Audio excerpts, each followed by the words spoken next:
Hello and welcome back finally to the TV archive. And I actually went back and rewatched the last episode actually to check a few things out. Do you know when the last episode was? Andrew, to put you on the spot. I wanna say around a year ago. 25th of May, 2025. Wow, almost to the date. Yeah, so we're recording on the 23rd. I might try and get this out so it is exactly a year. Um, But as we've established with this series, we are not, well, again, I can't tar Andrew with this brush. I am not the most punctual person. I try and be quite comprehensive with my watching, and that, means a lot of time between episodes. But we are back. Rejoice. We are talking 1995. How would you feel about 1995 compared to the years we've done so far and compared to 1994? I'm interested. Uh, I feel like we're kind of early on in our series, we were kind of ramping up as all these like seminal series started entering into it. And now we've kind of plateaued a little bit for me, well knowing that kind of with what's ahead that there's going to be, some really difficult years to try to organize coming up. But for now, I think we've kind of hit kind of like a steady level of quality, um, as kind of observed with kind of like the big shows that we've been following along with. So I don't know. What about you, Tom? Thanks for asking. Yeah, I think I agree. I think this is a bit of a standard year for us now. There's not that there's that sounds harsh. I was going to say there's not much to get excited about. There are actually some new shows that have creeped in here for me. But we're going to be talking about those two shows again that we've been talking about since 1990. So just so you know, guys, this is your first episode. You might be in for a surprise because I doubt they're going to be in the thumbnail because I try not to because or else we'd have the same thumbnail every episode. um, our big debuts this year. We had a couple really big ones last year, in literally last year. um, uh, in Friends and ER were the two that we highlighted. This year, I think it's more like I don't know if indie's the right word, but like cult shows maybe is what we're getting a lot of this year, and that's kind of the theme. In the US, we have News Radio, we have Mr. Show with Bob and David, we have The Outer Limits, and we have Star Trek Voyager. Those are the ones I chose to highlight. Um, none of which massively mainstream appeal, but within the people who like those shows, there's a big passionate fan base. And then over in the UK, I've highlighted two comedies. Father Ted, which overall is probably the biggest one for the year. Um, One of the, I would say, five most acclaimed British comedies ever. And I think it's one of the ones that's translated into US audiences a bit more. You see very often like American reacts to the racist Father Ted episode, and the thumbnail's a guy dying laughing. But Father Ted started in 1995, and The Thin Blue Line, which was sort of the um, another project from Rowan Atkinson and Ben Elton, who of course had worked together on Blackadder.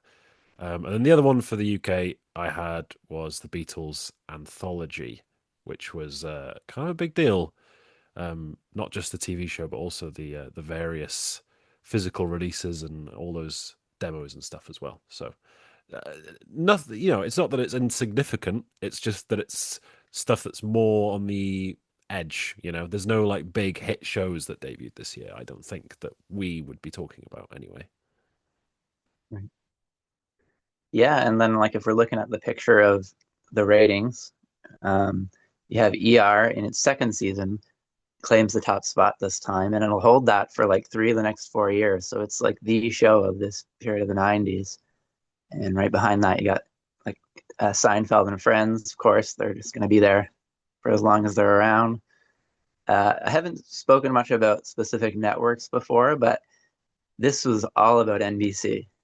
Um, all three of those came from the same Thursday night block, and so does the remainder of the top five. Um, so that explains why we have two other random ones rounding that out: The Single Guy and Caroline in the City. Neither of which I could have told you for certain were real until I saw the list. But there you go. So that's the story for the rating side. Is NBC is just dominating everything. The Single Guy. That sounds like a sitcom that would be on an alien planet in Rick and Morty. Like a sitcom that they'd have. Okay, that's fine. Now we've got the outstanding comedy and drama series winners. Of course, I forgot to do this last time, but I've got it written down, so I'm not going to forget this time. Interestingly, Frasier takes home outstanding comedy series for the third year in a row, and it's on season three. So I guess the Emmys really, really love Frasier. Have you seen it? Just little pieces of episodes here and there. Yeah, because I was just going to say I've not seen it, and I've not watched it for this, so it's not going to make an appearance. It's one of those kind of like my reasoning for Next Gen and Deep Space Nine. It's like I've not seen Cheers, and I probably want to watch Cheers first. So it's you can't make all that time for it, but that's pretty cool. A lot of people really love Frasier, and it's kind of stood the test of time. I'd say more so than Cheers, from what I've heard. So, and then outstanding drama series, as you mentioned, it is ER season two was the winner. Pretty predictable there. But it'll be interesting to see if Frasier. I haven't looked ahead. I never look ahead with these, so I'll be interested to see what happened in '96. Andrew, are you ready to give me your number five of 1995? All right, yeah, my number five. It's a series we've both spoken about before, and I believe it's making my third appearance out of three for me. It's The X-Files.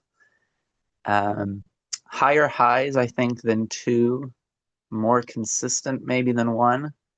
You have like the rise of A.D. Skinner continuing, who's kind of emerging to me like my favorite character of the show at this point.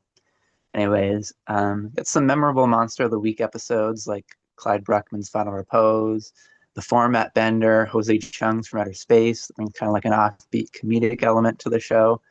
That's definitely something that you see a bit more as a sense of humor permeating this season. The intrigue over like the wider mythology, particularly like the Syndicate, continues. I really enjoyed the train thriller 731.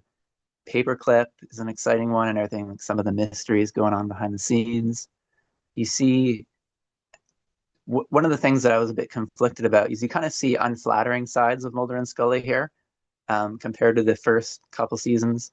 There's a little bit more tension between their beliefs, which breaks it a bit from the formula. I'm not quite sure how I feel about that, which is probably why it's only my number five. But I've been promised we'll explore it more later, so we'll see what happens with that. There's still an episode here and there I would consider deads, but considering the length of the season, like we're still in like 20 plus episode for dramas. It's a pretty good hit ratio, and yeah, I think you could make a case it's a strong season, but I think they've all had different strengths.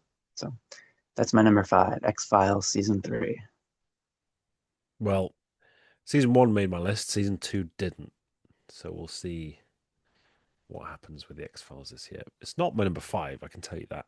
My number five is News Radio season two, which was a first time watch for me. This was a really, really, I want to say a nice surprise, but am I surprised that a sitcom starring Phil Hartman and Stephen Root was straight up my street? No, I'm not that surprised.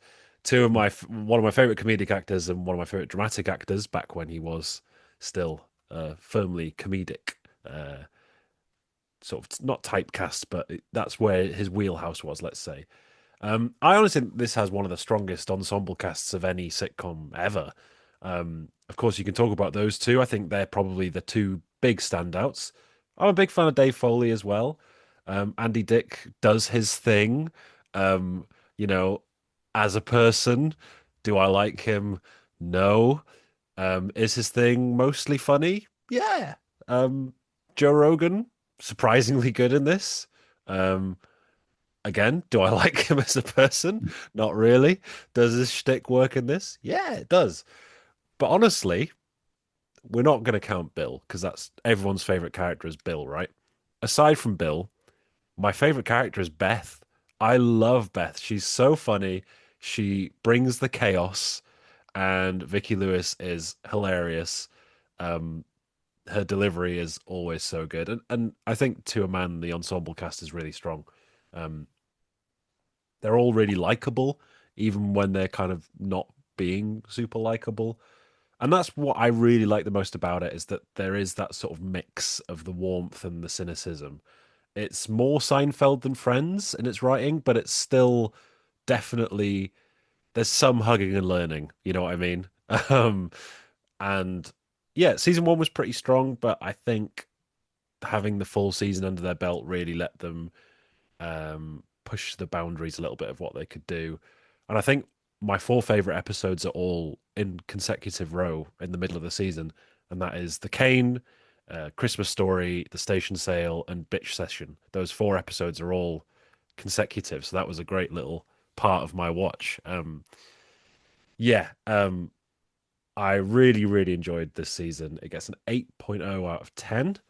And it is definitely going to be one that I'm going to check out a bit more of. I'm about halfway through season three now, so yeah, really enjoying it. And I just wish it was more accessible to watch in the UK because I can't even buy it on Amazon. It's not on any streaming service because obviously it was nowhere near as popular here as it was in the US. I don't even know if it aired in the UK. I'm not 100% sure. Um, so I'm having to let's say I'm watching the DVDs. It's funny. I think it's available for free on streaming currently for me. It's definitely a show that I always liked when I was on TV, and I agree with you about the cast. It's a loaded cast. I think the thing with this era is there's so many sitcoms that I enjoy. And it's like, how many do I pick if I don't want to overload it? Um, but that's a great shout. My number four is is a debut, season one of The Outer Limits, the '90s version of it. And this is a show I actually started quite a few years ago without knowing even exactly what I was getting into. So I was delighted to discover that it was an anthology show. There's usually a sci-fi element in some fashion, but beyond that, it can be about just about anything. Could be like a medical thriller or a deep space dystopia. Um, at 7 seasons and 132 episodes, it ran a lot longer than the original series, but I think it really stacks up well compared to like the original anthology shows. And this first season helps to explain why, because like the highlights in particular in this season are very compelling, like mini movies. And what's also really cool is the show is equally capable of like devastatingly bleak outcomes, um, and like surprisingly hopeful humanist endings. So you never know which direction it's going to go, and probably till probably like the very end. So there's a lot of suspense in that. Um, Favorite episodes that I recommend as a starting point: I, Robot, which explores like legal rights of like an AI. The New Breed, which is like this shocking cautionary tale. The Conversion, where like a criminal crosses paths with like a mysterious stranger and has an effect on him. And Quality of Mercy, in which you have these two captives. They find themselves in a cell in the distant future, and well, it's one of those chamber stories that you know really comes together in a way that you just got to see to enjoy. So, if you like anthologies at all and you want to look for something from this time period, I definitely recommend Outer Limits. Cool. I think I've seen a few episodes of that. I know my dad's a fan of both the original and the remix, so I've definitely seen a few episodes, but I couldn't tell you which ones. My number four is the X-Files season three, which I have as an 8.0 out of 10. Those of you keeping score, no one's keeping score. But if you are, my favorite season so far, definitely. Um, and I think you kind of summed it up, even though you said they all have different strengths. You know, it has the highs of season one and the consistency of season two. Um, and I like how it just propels onwards from the finale of season two. It just gets going. We're just straight away we're in it, and I think what really makes a difference this season is the impact of Vince Gilligan and Darren Morgan. Um, Vince Gilligan's episode Pusher is one of the best episodes yet. Definitely that Russian roulette at the end is that is so tense. Um, and Darren Morgan, he's been praised to death, really, for his contributions to the show. He only ever wrote 4 episodes for the original run. 3 of them are in this season, and they're all considered among the best episodes of the show by most people. Um, I agree. I would actually say my controversial opinion is that Clyde Bruckman's Final Repose is actually my least favorite of the 4 he wrote. I still think it's really good, but I love his style so much that I kind of gravitate more towards the more kooky episodes. Um, I love War of the Coprophages. Is that Coprophages? Coprophag? I don't know. Um, that is a really, really, really funny episode, especially the scene in the supermarket where everyone's stocking up. I'm sure when COVID hit, there was a barrage of people finding that clip on YouTube and commenting on it. But you mentioned it, Jose Chung's From Outer Space is absolutely amazing. Um, it's hysterically funny, but also like unsettling in a David Lynch type of way. Like there's the bit with the guy driving into the guy's garage with the reversed footage. That felt straight out of like Blue Velvet or something to me. Um, really cool. There's Mulder's scream when he finds the body. There's Mulder eating the sweet potato pie. There's so much cool stuff going on in that episode and in this season in general. So yeah, it's classic stuff. Uh, I know a lot of people think that that sort of serialized element starts to go a bit downhill soon. I don't know if it's soon as in season 4, 5, 6. We'll see.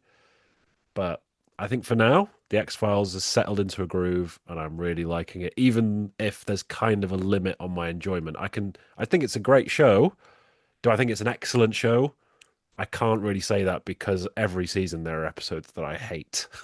So let's let's just try and forget about the killer cats and move on. X Files season 3 is my number 4. Very nice. Well, my number three, I had it last year, so you might as well get used to it showing up again. Friends, season two.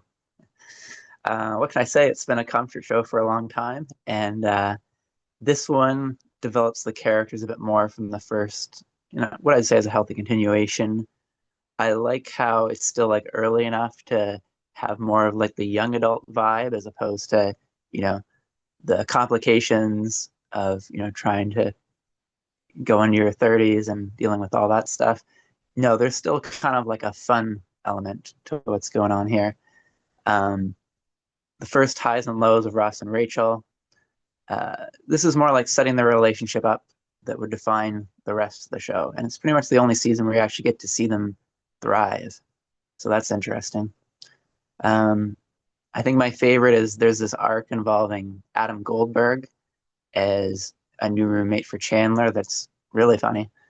Um, Overall, the season's a bit more self-contained than any other season, being the only one that doesn't end with like a major cliffhanger. If I had to pick out an episode, it's probably the one with the two parties, and that's where it's the gang has to help keep Rachel's parents, divorced parents, separated by having parties across the hall from each other and making sure they don't know that the other one is there. A lot of shenanigans to keep the ruse going. Um, so yeah, I just saw this a lot growing up, and it's got to be there. Yeah, nice. It's not going to be appearing on my list, but that's not out of some like Friends hatred. It's just Friends indifference, shall we say? Maybe one day I'll watch it, but yeah, Tavi will be happy anyway. Um, Oh, um, my number three is the Beatles anthology, which has just recently got an extra episode.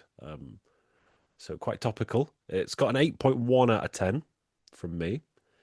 Um, First time watching this one, and I think it's pretty much a must watch for a fan of the band. Obviously, it comes with an asterisk. If you don't like the Beatles, I probably wouldn't recommend watching a 10-hour documentary about the entire history of the Beatles. It's probably not something you want to do. For me and my list, one of my favorite bands of all time, pretty comprehensive. I mean, I knew most of the information already, but the package it's presented in is really engaging. And honestly, it made me laugh more than a lot of straight up comedies I've watched for this series. The one that really stands out is when they're talking about meeting the Queen, and yeah, they're cutting between the interviews, and George is saying, do I do the Beatles voice? I'm not going to do it. No, I'm not going to show off. He sort of says, everyone says we were stoned. But no, that's just an urban myth. None of us were stoned. And Paul was like, I think they just wanted a good story out of it. That's all it was. Cuts to Ringo, too stoned to remember any of it.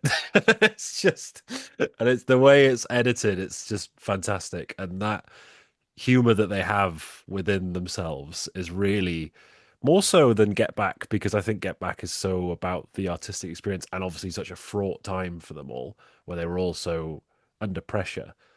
Um, yeah, it's I think even like passing fans like, oh, I like the Beatles. Check it out because you'll learn a lot. And for big fans, maybe you'll learn something as well. If nothing else, you'll hear some really cool demos and alternative versions in the soundtrack and see some really cool footage and some great interviews. So yeah, it's number three. I don't do much in terms of documentary, but I felt like this was significant enough to get a spot on the list. yeah, it's easy, almost easy to forget that with all like the scripted programming we've been talking about over the course of this series, that there are some documentaries that definitely worth checking out in this format. And I don't know if I have any on the immediate horizon, but I definitely think there's a few I might try to fit in later on. So we'll see what happens. I guess that leaves me with my top two, and it's probably not too much of a surprise. It's just going to be a question of the order, and it's for me, it's not even that much of a question. Seinfeld season 7 is my number two. I had the previous season is still good, but a step down from 4 and 5. Well, I don't think 7 reaches that level of consistency either. It probably takes the third spot for me in the show. Yeah, so yeah, this is the final one with Larry David. And this time around, compared to like previous seasons, we actually have more of an ongoing relationship arc for this one. Something the show doesn't always do, but here you got it. I fall on the side of really liking the dark way they opt to wrap up the Susan George wedding storyline. Um, it's hilarious. Most shows, I don't think would be able to get away with that, but they did, and it's on brand for the show. The Ryan the Calzone, another couple of great episodes, and of course the Soup Nazi. Every bit as classic to me as its reputation. So it's got some really heavy hitters this season, and I think it's well deserving of the two spot. Yeah, it's my number two as well. Unfortunately, because I don't, it's nice to have some list variety. We'll get plenty of lists. We'll be yearning for these days once we hit the 2010s, I'm sure. Um, to me, this is Seinfeld's cruelest season yet. Poor Susan. Um, her biggest crime was being too good for George. But, as you might expect when Seinfeld is at its most cruel, it gets back to its more funny levels. I do think I agree with you. Better than season 6, not as good as 4 and 5. Um, the Soup Nazi is the big acclaimed episode of the season, and it's probably my favorite. But there's plenty of other great ones too. I think both bookend episodes, the engagement and the invitations, are some of the best showcases of Jason Alexander's skill in this role as George. Um, Perhaps, I know we really sang his praises for season five, perhaps as much, if not more, than in season five in those two episodes. Um, I love the goofiness of the Maestro. I think that's a really underrated episode. And I love the absurd cause and effect and the climax of the secret code. That's a really fun one. Um, yeah, not much else to say. Seinfeld's great. It continues to be great. Um, and I think this season, after again, we spoke about season six being more of like a being comfortable in its groove kind of season. It doesn't do anything wrong necessarily. It's just like an easy watch without massively standing out. I think this is a little bit of a bounce back, and I think that cements it as the greatest sitcom of this era for sure. Um, Honorable mentions. Yeah, a lot of my ongoing sitcoms. I mean, you mentioned News Radio. I think they still had Coach, Fresh Prince, Home Improvement still going at this time. Probably the closest calls. There's a couple of anthology shows from my childhood, Goosebumps and Are You Afraid of the Dark. Probably some of their best episodes this season, but couldn't quite make the cut. Um, I also watched The Critic, which I had high hopes on just because it has like the Simpsons tie-in, but um, couldn't quite get there either. But it's got some really funny little bits in it. It's kind of like a little bit like Family Guy, where you can take some great like clips from it to recommend to somebody. But Yeah, nice. but Sorry. you go ahead. Yeah, I was just gonna say with the critic that seemed up my street, but I just didn't get round to it. And honestly, I watched the crossover episode in The Simpsons. I was like, it's a great episode, but that character was like, Yeah, I don't know if this is something I'd want to watch a whole season of. I think that's probably the weakness. The pop culture humor is great, but the characters just aren't quite what they are in The Simpsons, which leads me nicely into my number one. Oh, I've got my honorable mentions as well. Oh, I'll do them quickly before we get to the number one, so then we can talk about number one together. Um, very quickly. Mr. Show with Bob and David, strong first season, especially for a sketch show. I feel like they usually take a while to get going. There's some sketches in this that really, really got me. Really, really did. Um, I watched Neon Genesis Evangelion, which I don't think is the masterpiece a lot of people say it is, but the final stretch of episodes is really strong. And Asuka is a great, great character. I just think it's quite flawed considering how acclaimed it is. And then News Radio season one, I had as an honorable mention, and Father Ted season one, and Bottom season three was my last cut with a final season of Bottom. Um, and I also just want to mention that Cracker's final season was terrible. Um, the last two episodes were laughably bad, which is sad because I've had that show on a list before, and I gave up halfway through Homicide: Life on the Street season four because it just wasn't the same, which is sad. So it won a couple. Was it last year? 94 it won for me? Or the year before? Yeah. yeah. Well, um, I guess that leaves just one to speak about. I'm guessing we're gonna have the same one. It's The Simpsons, of course, season seven. It's been my winner for I think all but 1 year so far, and that trend isn't changing today. Another prime Simpsons year, despite already being on now like the fourth show running team. Usually it shows quality waivers when you have that much turnover in people running it, but at least not for now on this show. It's almost the opposite. It thrived most when they were constantly shifting.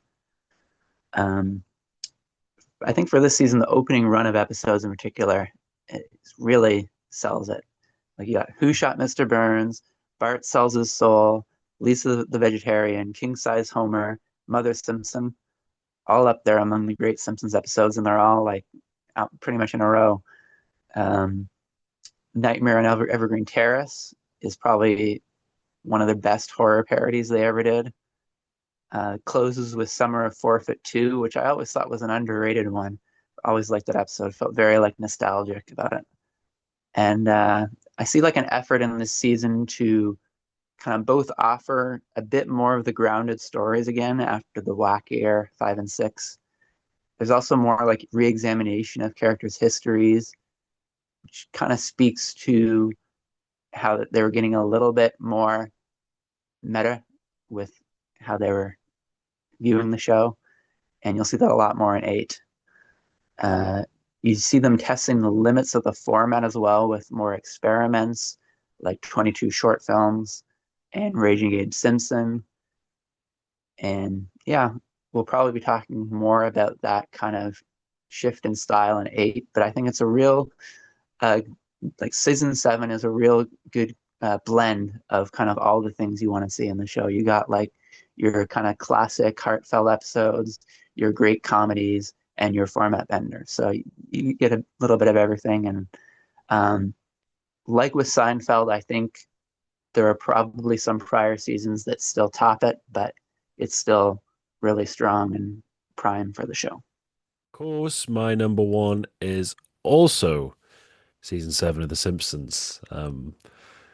If you don't like The Simpsons, you're probably not enjoying our 90s section of this show.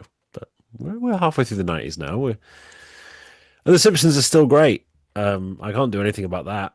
8.4, which is actually higher than season 6, which this is where the system's a bit flawed because if you just asked me, I'd probably say I like season 6 more, but it has the really like throwaway clip show episode which drags the average down, and it's a tricky one. But I would say this is probably the most consistent season of The Simpsons. Maybe joint most with 4. Um, I've got a ongoing list of my favorite Simpsons episodes, and this season doesn't have any of my top 10, but it has 12 of my top 50. And I think that kind of sums it up that half the season is really to a high standard, but there isn't that one episode I take away and think that is an all timer, where we had 2 or 3 of those in season 6. Um, I think the season 6 and 7 are probably the most closely aligned in tone of any consecutive seasons um, of The Simpsons so far, because there's always been like kind of like a jump into a certain direction with each season, and where season 6 sort of reined it in a bit. Season 7 just kind of feels like a continuation of that tone, having the wackiness and having the earnestness in equal measure. Um, yeah, it's just really great. You mentioned a lot of my favorite episodes. I have a big soft spot for Treehouse of Horror 6 because I owned it on the same DVD that I had Treehouse of Horror 5 when I was a kid. So I've watched it probably upwards of 20 times. I always preferred 5, but 6 is a really great one too. Mother Simpson as well, of course. Yeah, some really great episodes, and doesn't quite hit the same soaring highs as some other ones, but this entire run of seasons has just been impossibly good, and it just felt like the rest of the TV world was playing catch up, which feels strange to say when we're talking about an animated show, but it was that good in this era, and that's why it's my number one. So, and it's Andrew's number one. I think you said it was 5 of 6 years, right? That it Yeah, was I number believe one. I so. think for me it's 3 of 6. I had Twin Peaks once, I had Seinfeld once, and I had Homicide once. So I think Simpsons season 3, 4, and 7 have won for me. So In theory, it's eligible all the way up to 2026 so far, but I wouldn't count on yeah, that. that's the yeah. We'll get to looking at the future because that'll be an interesting discussion for us in a minute. Um, what's your episode of the year? Episode of the year, I spoke about it already. It's the Soup Nazi. Kind of a Ah, boring answer, but I just think there's a magic to making a sitcom episode so simple and so vivid at the same time. There's a subplot going on with Jerry and George's displays of affection with their partners. Elaine's armoire ties into it in a big way. But the main draw of the show was, of course, everything to do with the soup stand. It's kind of taken on a life of its own beyond the episode itself.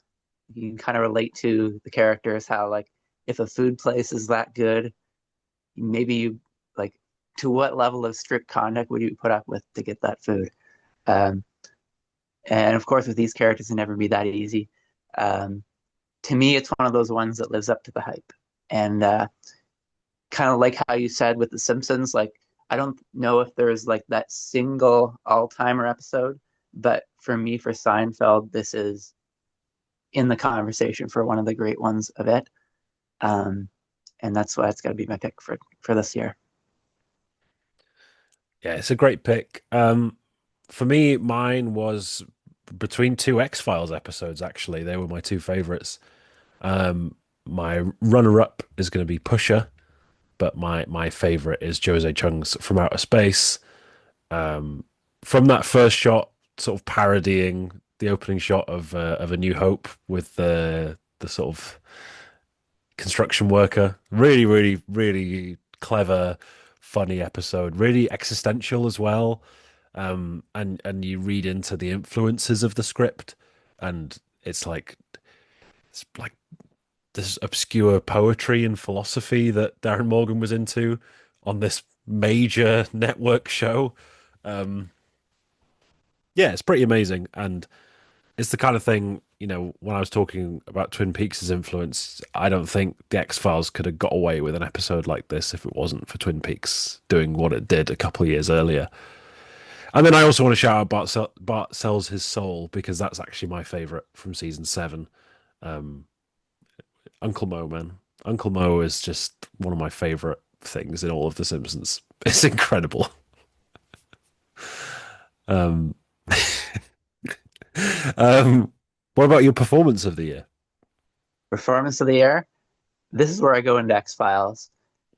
The episode itself, I thought was really good, but to me, it's one where the Emmys got it right. I have Peter Boyle from Clyde Bruckman's Final Repose, and this was one of the only episodes I actually knew of the series going in, partly from that reputation, and also one of the only guest spots I knew of. I think Bryan Cranston showing up at some point is the only other one I knew.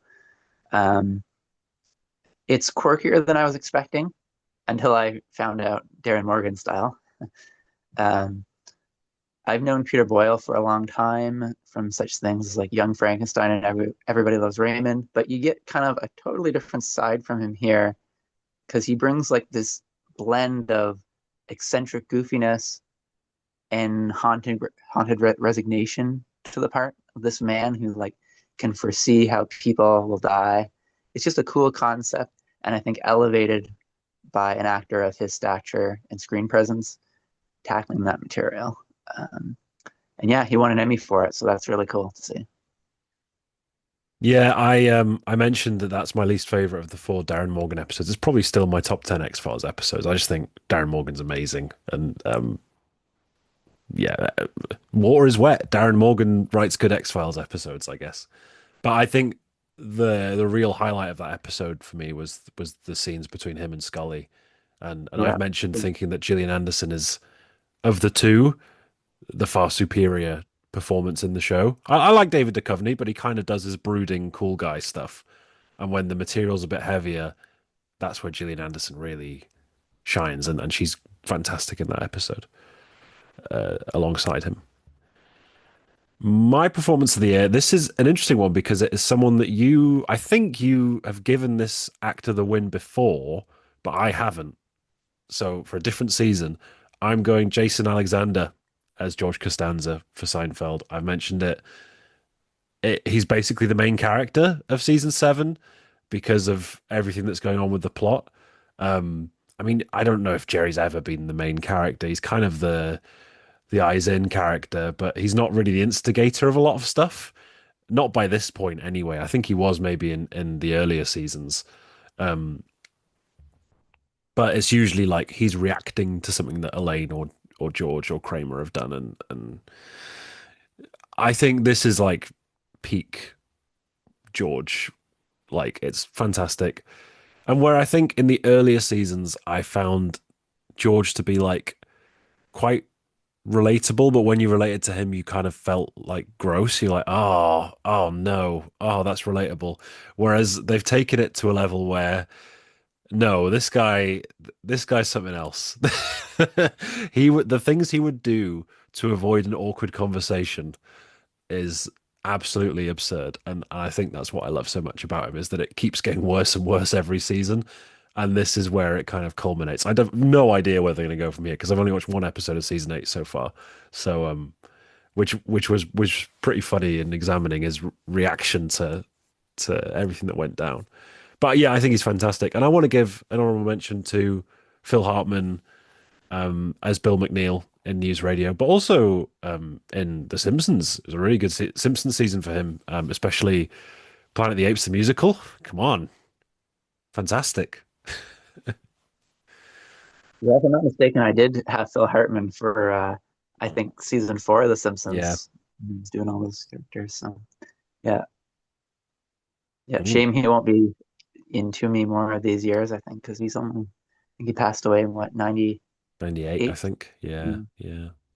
Because there's split in News Radio, isn't there? I think the final season was after he died. yeah, Yeah.